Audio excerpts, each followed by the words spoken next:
दुनिया आसमान से लेकर पाताल तक जो जहां है देशवासी, पृथ्वीवासी, संयुक्त राष्ट्र संघ के इस अंतर्राष्ट्रीय योग दिवस के अवसर पर मेरी अपनी ओर से सबको बधाई, शुभकामना। आज ही दिन हमारा कालगणना की दृष्टि से भी उत्तरायण से समाप्ति होकर के दक्षिणायन की तरफ बढ़ने वाला दिन है, अर्थात सबसे बड़ा दिन धीरे धीरे आज से रात बढ़ने लगेगी। जैसे जैसे समय आगे बढ़ता जा रहा है, भारत के सभी प्रकार के प्राचीन ज्ञान विज्ञान से दुनिया परिचित होती जा रही है, हमारी जीवन शैली से परिचित होती जा रही है। महर्षि पतंजलि, घेरंड ऋषि, तमाम ऋषि परंपराओं की अनुपम देन जो वसुदेव कुटुंबकम की तरफ ले जाती है, माननीय प्रधानमंत्री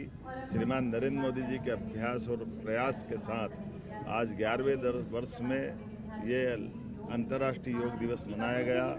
जो सभी विभिन्न प्रकार के धर्मों के बीच, विभिन्न देशों की सीमाओं के बाहर जा कर के समूची मानवता को एकता का संदेश देता हुआ मनुष्य से मनुष्य को जोड़ने का योग का संदेश अद्वितीय है। मेरी अपनी ओर से प्रदेशवासियों को बधाई। आज भोपाल के कार्यक्रम में माननीय सांसद और हमारे अध्यक्ष श्रीमान विष्णुदत्त शर्मा जी, माननीय विधायक रामेश्वर शर्मा जी, माननीय विधायक भगवान दास सबनानी जी, माननीय सांसद श्रीमान आलोक शर्मा जी और भारत सरकार के माननीय मंत्री DD उइके जी के साथ हमने ये सभी माननीय महापौर अध्यक्ष सबके साथ ये योग में भोपाल से शामिल हुए। अलग अलग स्थान पर माननीय सभी मंत्रीगण, सांसदगण, विधायकगण, महापौर, अध्यक्ष, पार्षद, सरपंच, पंच, लगभग 20,000 से ज़्यादा स्थानों पर पूरे प्रदेश में आज योग के माध्यम से योग अपनाएं, निरोग रहें, इस भाव के आधार पर ये योग की, प्राणायाम की सभी विधाओं से जुड़ कर के हमारी संकल्प शक्ति के साथ शरीर को सदैव निरोग रखना है तो योग अपनाना चाहिए। इसी भाव के आधार पर मेरी अपनी ओर से सबको बधाई।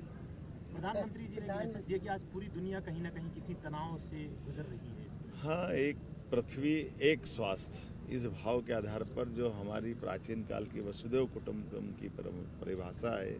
सच में हमारे लिए योग से शांति आती है, शांति से संतोष आता है, संतोष से अहिंसा आती है और अहिंसा से जीवन की आनंद की प्राप्ति होती है। इसीलिए आज उथल पुथल भरे दुनिया के इस परिदृश्य में भारतीय सनातन संस्कृति की तरफ पुनः लोगों का ध्यान आकर्षण होता है। ऐसे में हम सब अपने जीवन में योग को अपनाएं और